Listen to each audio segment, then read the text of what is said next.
सोचो, कल सुबह उठते ही पता चले कि इंडिया अब इंडिया नहीं रहा। कंपनी बंद हो गई और पूरा देश एक लेटर से क्वीन के नाम हो गया। ना वोट ना पूछा, बस स्टैंप लगा एक्सेप्टेड। ये फिक्शन नहीं है, ये 1858 है। 1857 के बाद ब्रिटिश ईस्ट इंडिया कंपनी का फुल सिस्टम क्रैश हो गया। लूट, रेबेलियन, आर्मी रिवॉल्ट, सब कुछ आउट ऑफ कंट्रोल। लंदन में बैठी क्वीन विक्टोरिया ने बोला, इनफ, कंपनी तुमसे देश संभाला नहीं जा रहा। और बस, गवर्नमेंट ऑफ इंडिया एक्ट 1858 पास हुआ। कंपनी का लाइसेंस कैंसिल और इंडिया डायरेक्टली ब्रिटिश क्राउन के अंडर चला गया।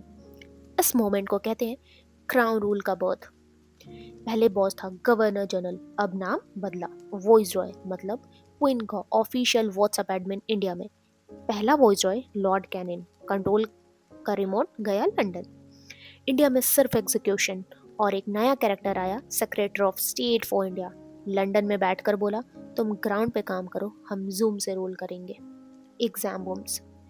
Queen Victoria proclamation 1858, promise, religious safe, right safe on paper.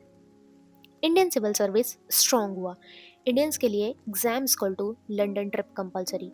Army में रेशियो चेंज, इंडियन सोल्जर्स कम, ब्रिटिशर्स ज़्यादा।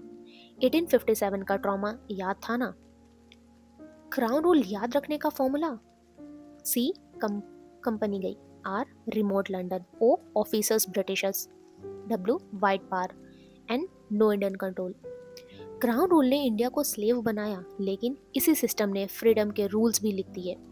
आरबीआई, कॉन्स्टिट्यूशन का बेस, ब्यूरोक्रेसी, सब इसी पीरियड का साइड इफेक्ट है। कभी कभी जेल ही ट्रेनिंग ग्राउंड होती है। अगर ये हिस्ट्री ने तुम्हारा दिमाग हिला दिया तो फॉलो करो नेक्स्ट रील एक आदमी की जिसने इंडिया का मैप भी नहीं पता था, उसने पार्टीशन की लाइन खींच दी।